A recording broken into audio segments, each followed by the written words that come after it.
A very good evening to our viewers. Thank you for joining us tonight on the Evening Review. My name is Toiwan Jabela, your host.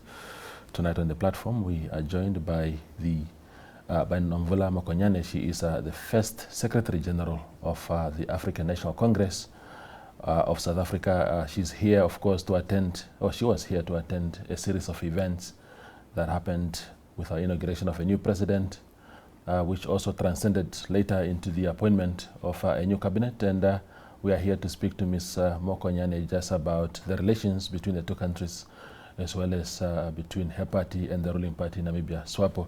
Thank you very much, Madam First Secretary General, for making time. I suppose your visit here as an official of the party is mostly because of the relations, these historic relations between SWAPO and the ANC. If you can walk us through the context of that relationship. Thank you very much, Toivo, and good evening to your viewers. Thanks for inviting us. Indeed, we've been here, not only now, but we've been in Namibia at a time when Namibia was preparing for its own first democratic elections 35 years ago. And therefore, coming here is again a demonstration of our solid relationship of the two countries, given their commonalities with regard to the historical colonization of both. That time it was not even Namibia, Southwest Africa, as well as South Africa, and out of our common form of oppression and exploitation, the two liberation movements found it very important to interact, not only for the freedom of our individual countries, but for the freedom of all oppressed and colonized nations in the region of SADC, in the front line then, as well as throughout the continent. And because of how our forebears were able, even during the time of illegality when they were banned, to establish the relationship outside of their countries of origin, solidarity between the two became very strong because we're all fighting a common enemy. We are also told by those who came before us that there was not only solidarity but sharing of resources for freedom, sharing of resources to fight the enemy, sharing of communication platforms even at the level of the United Nations before we gained our independence and before SWAPO gained its own independence. The ANC, together with SWAPO and many other liberation movements, also enjoyed the support and solidarity of other peace-loving nations, such as the people of Palestine, whilst they were living under the treacherous conditions of the undermining of their rights by the apartheid Israeli government. But they stood with us. The Cuban people housed and developed young people of Namibia, of South Africa, of Zimbabwe in the island of youth, and together they worked. The very president, who's the commander-in-chief today here in Namibia, worked with many, including Comrade Thabo Mbeki, Comrade Nkosazana Dlamini Zuma, and many others on the international front when she was the chief rep of SWAPO then, because chief reps were alternative ambassadors of their countries and representing the liberation movements. She worked tirelessly with many of us and many others. President Sam Nujoma, may his soul rest in peace, was one of those who championed the ushering of democracy here in Namibia. The ANC then were even not unbanned under the United Democratic Front, which was a mass democratic movement. We came here, we brought transport, we came here to help mobilize for elections because we believed that the freedom of Namibia was our freedom. And hence, if you fast forward today, we were not just here for the inauguration and celebrating the successful appointment progressive of the cabinet collective of 14 women and 11 males, but also to celebrate the 35th anniversary of Namibia. We were here during the elections. We were here as observers. We were here to to defend our hard-won gains. And I keep saying our because these freedoms of the Namibians are the freedoms of South Africans and the people of Africa against the regime change agenda we saw actually showing up in many other countries, but Namibians were able to actually defend themselves. So we have a very rich history together. We went together to the Beijing Women's Conference. Comrade Nandi, the Commander-in-Chief, who's now the President, was part of the key people who were facilitating there in China at the Beijing Women's Conference. And in her lifetime, we celebrate the realization of some of the objectives of the Beijing Women's Conference. And for that, we are quite grateful that the people of Namibia are solid on the course for the liberation and emancipation of women. And finally, we are also here to learn lessons. Lessons about being principled on the role of women. Secondly, committed towards the development of women, because she didn't just rise as a woman. It is the movement SWAPO, it is the government SWAPO, it is the people of Namibia who actually nurtured her, who actually made her to be who she is, and who, when her name was raised, they never actually saw her as just a woman. They knew this is a freedom fighter, this is a doer, this is a public servant, this is a mother, this is a leader beyond just being a woman. And therefore, she's a symbol of the advancement of the struggle for justice and humanity and the rights of women. And we all are quite happy. We all are looking forward that it shall happen in our lifetime, that the African National Congress, South African government, and throughout the SADC, because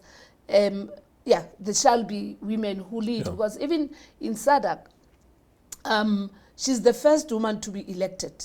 We do understand the Tanzanian situation, but it was an appointment because of what the unfortunate situation. Comrade Nandi has been elected, and the good thing is that she went into the inauguration with SWAPO having endorsed her as the president. And it's a good lesson. It's a lesson for all the parties. We'll be hosting the Liberation Summit, the meeting of the liberation movements in South Africa. And one of the discussions would be about the journey towards the emancipation of women and gender equality. Absolutely. Your party sent quite a contingent of really an army of leaders here. President Ramaphosa was here, President Mbeki was here, President Zuma, of course, not with your party anymore, but he was also here. SG Mbalula and many other senior officials of your organization. Does that just underline the value that you attach to the relations that you have with SWAPO here and Namibia in general? It's a demonstration of the bond, the solid bond that we have with the people of Namibia, but also with SWAPO in particular. And also because in this period, the African National Congress is the chair of the Forum for Liberation Movements, presided over by Comrade Fikile Mbalula, the SG, and myself as the first Deputy Secretary General of the ANC. I'm responsible for international relations and elections, including sectoral mobilization. We have interest in ensuring that there's shared benefits in terms of economic development and growth that must be inclusive and for the benefit of the people of Namibia and the people of South Africa. Our Treasurer General was also part of this delegation. We have the national spokesperson of the African National Congress who's here, who amongst others was here because we believed that we need to have the correct narrative that we take out of the situation here in Namibia. Of course, we had former presidents and everybody being here. President Thabo Mbeki, former Deputy President Phumzile Mlambo Ngcuka, the former chair of the AU Commission, Usisi Nkosazana Dlamini Zuma, and of course you had the former president Jacob Zuma, who was also part of this. It's a symbol of tolerance, of diversity, but of South Africa, who again says we need to work together. We are in a program that we call renewal. Yeah. And one of the issues around organizational renewal that we're involved in is to strengthen the ties of sister parties on a one-on-one. Yeah.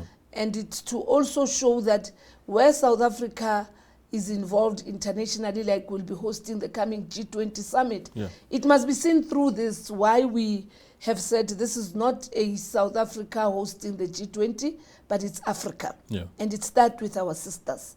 So it is part of that area of international solidarity. Yeah. And of course, for SWAPO to have felt it important to invite all liberation movements and parties in the continent, and even give us the warm hospitality that we got, is an indication that SWAPO itself has learned out of what has happened in the past and is strengthening its relationship with sister parties. And therefore, this has been of mutual interest and shared objectives. Absolutely. I mean, when both organizations rose to power, 1990 in Namibia, 1994 in South Africa, there's a set of aspirations that both the party and the masses of our people had in these parties. The promises that were made of freedom and prosperity and all of that. Do you think there's been achievements in those areas? There's been major achievements. Remember, one of the key things was to deal with a situation where the majority of the people of the two countries were disenfranchised, just as citizens. They were seen as secondary citizens. We both never had a right to vote. It's a hard-won right. The right to vote and choose. And worse now, where we are even tolerant of those who are imposed by foreign intentions in terms of regime change, we tolerate them. You remember what SWAPO has gone through up until these elections had to be verified by the courts. Yeah. Something that is not touched. You can't touch it as you can touch this bottle, this table. But the value of a hard-won right to vote, that is something that we must treasure. Secondly, the issues of deracializing our society. It's a very, very complex one, because racism was institutionalized. Racial oppression was a policy, a determination, and we still are going on with it. Of course, we have all attained political freedom. Of course, there are other freedoms that people have received in terms of the right to express yourself, the issues around economic empowerment. But in earnest, one of the things that we're all conscious about is the stubbornness of dealing with economic emancipation. Because the apartheid system institutionalized it such that even in the private sector, even in the implementation of our progressive policies, implementation becomes complicated and difficult. There is a lot that has been done, but a lot still needs to be done. And hence, our shared economy requires our unity and proper prioritization of young people, of women, of rural communities, and the provision of infrastructure. And I'm happy that on behalf of the ANC, we are not far from each other. What Comrade Nandi, the president, said, and what was on the manifesto of SWAPO, that it's time that we deal with the stubborn system of economic oppression and not even be reluctant to even deal with issues of the land and beneficiation in terms of the mineral resources. You saw in the appointments, the issue of minerals is now located in the presidency. It tells you something. If you can break that back, that camel's back in Namibia, you would have and protect what belongs to Namibians, and make sure that it benefits the Namibians, then you can say you have realized your vision towards a national democratic society. Absolutely. Do you think then, SG, that the decline in recent times in electoral fortunes for both SWAPO and ANC, worse for ANC because you couldn't attain a 50+1 majority that you needed. What is the reading within the ANC of a situation like that? Is it genuine frustration within the electorate, or do you think it's just people fatigued of ANC? We have different explanations. It can't be just a one answer. One, it shows the maturity of democracy. There's no suppression of anyone. When people are aggrieved and when people believe that they can have an option, they have a right to form their own organization, but they must respect the democratic processes and their outcomes. The second one is that all of us as liberation movements, there comes a time where we become too inward-looking and forget to pay attention to ordinary issues that affect our communities. And we communicate to them and not with them. And hence, they will not understand the complexities of realizing what we stand for. And until today, none of us have changed from what we stand for. What has changed is the environment. Because our struggle never ended when SWAPO attained its freedom. Our struggle never ended when the ANC South Africa attained its freedom. Instead, the enemies of our liberties, our freedom, had a particular intention that no liberation movement must stay in power beyond 30 years. And hence the issues about recolonization of our countries will come in a different way as we see what happened with Zimbabwe and the sanctions, as we see what is happening and the threats that are imposed on South Africa, but as we see who funded those who actually took the elections here in Namibia to court, the proliferation of non-governmental organizations. So it is something that we are also looking at, the regime change agenda, but it also has to do with fatigue of the voter with party politics, because all that the voter wants, it's a job, it's a vibrant, inclusive economy, it's a safe environment. As to who leads, the voter has become less interested. And hence, in our situation, more than 20 million voters stayed at home. And one of the things that we always say, some of us, is, in fact, the people who won the elections are those who stayed at home. And what must be done? It means we must listen to them. We must deal with energy security. We must deal with our economy. We must deal with the conscientization of young people about their right to vote and about them safeguarding the hard-won struggles that we have pursued, and that they must be part of change, and that it is only the ANC in this country, in South Africa, that can actually present a democratic society. It is only SWAPO here in Namibia, because we have never said ours is the immediate. That's why we continue to say the struggle continue. But we must renew ourselves internally. Our conduct, our appearance before the people must show that we have listened, we have heard them, and therefore we will be able to renew ourselves such that they don't get tired of us because we are corrupt. They don't get tired of us because we are not accountable. They don't get tired of us because we don't communicate properly with them. They don't get tired of us because somebody else is the first to reach them, the role of the social media and artificial intelligence. Many young people register online, and come election day, they believe that they can't go and stand in the queues. Issues about patriotism are very important. Absolutely. And in South Africa, and to a lesser extent in Namibia, but we also have the same situation, which is the difficulty in navigating this issue of the legacy of the past. To reverse that in South Africa is actually getting a lot of flack.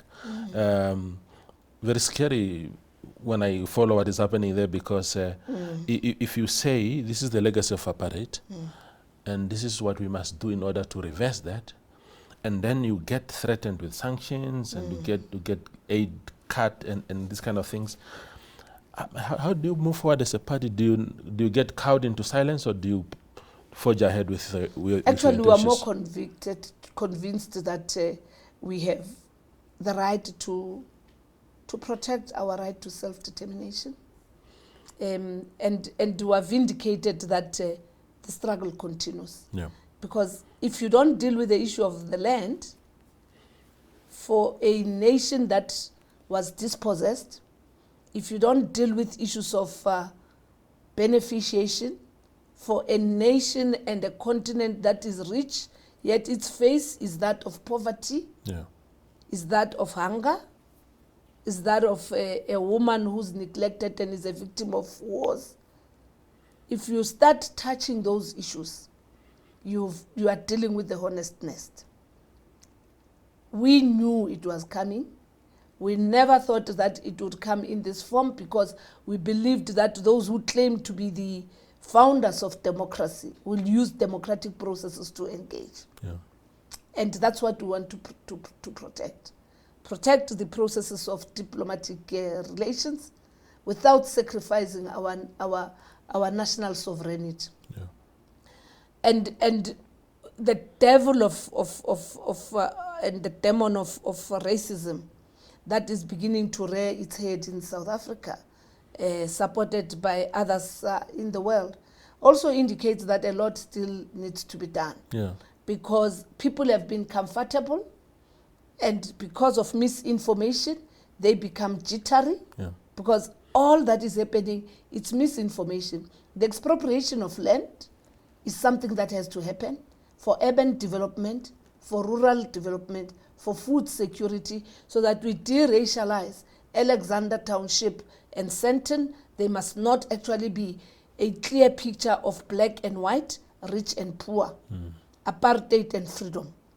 There must be we must build cities and towns of our hard-won freedom.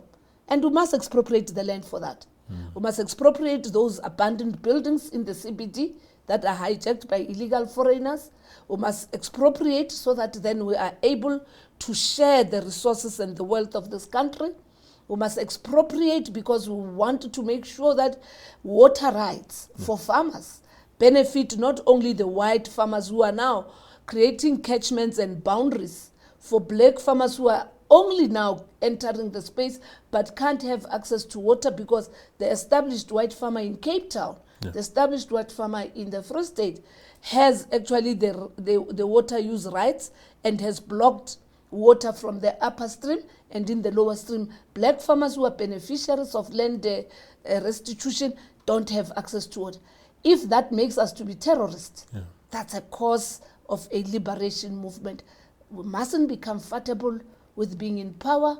We must be comfortable with the correctness of our policies and make sure that South Africans understand. The good thing also is that it's only a minority within a minority. A minority of white people within a minority of white people. By the way, they are a minority.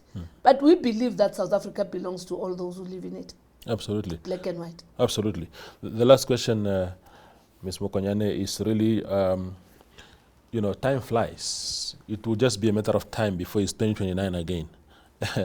What is being done within the ANC right now, as leaders of the party right now, to make sure that come 2029, what has been lost has been regained and more has been put on top of what has been regained? We never gave up and cried that we have lost. Once the results were announced, we went and said the people of South Africa have spoken. Of course, it was a setback. It's not easy to accept, but because we're true revolutionaries, and we wanted to defend the hard-won democracy, we were the first to accept the results. We were the ones who invited others, because we could have gone out to form our own minority government. But we invited all parties that participated in elections and are in parliament to form the government of national unity. We've got a statement of intent. The ANC negotiated with every individual party, not with all of them in the same table. Yeah. We negotiated with each party. So they all have an agreement with the ANC. What we have also been able to do is to identify principles that drive and guide the government of national unity. Of course, we have seen others who remain very racist, very possessed with separate development, wanting to co-govern. We're not in coalition with the DA. We're in a national unity government with all individual parties. And there's no better party. It's only the ANC that invited everybody to this party of taking South Africa forward. The ANC itself is on a self-renewal path. We've got an integrity commission that deals with internal discipline, issues of ethics, and so forth. We've got our disciplinary processes. But what is important, we have upped the stake on political education to conscientize not only our members, but society about who we are and what we stand for. Even as we have lost in May 29 last year, with the latest by-elections, where even the MKP had won, the ANC has been able to reclaim that space. What we are now focusing on is that we can't only be talking about our legacy and why we are the oldest liberation movement. We must now be seen about on cleaning the streets, making sure that we alleviate poverty and deal with the issues of energy security in South Africa, water security in South Africa, and have an inclusive economic growth that is biased towards young people and black people.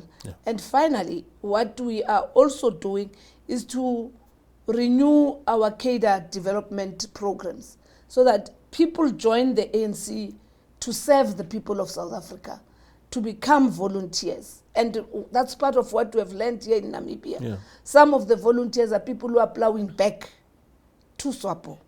It can be people who are looking up to getting a job, who are the only volunteers for a liberation movement. And therefore the black middle class in South Africa is a critical force that must be made to stand up and rise and defend their hard-won struggles. The organization, there must be unity in the ANC. So unity of the ANC is also important, and of our tripartite alliance and SANCO. And these are the things that we're dealing with. We are not going to rise when it is time to go to the general elections. We have already risen and we have been awakened, and the confrontation that we are exposed to against us has actually made us to appreciate that we never said the struggle is over. Yeah, absolutely. Ms. Mokonyane, thank you very much for making time. Really, thank you for making time, stopping by and sharing with us very important perspectives, which I think are both valuable in South Africa and Namibia. So thank you very much for coming around. Thank you very much, and happy 35th anniversary. Yeah, thank you very much about that. That is Nomvula Mokonyane. She is the first Deputy Secretary General of the ANC in South Africa, speaking to us tonight on the Evening Review. Thank you for watching.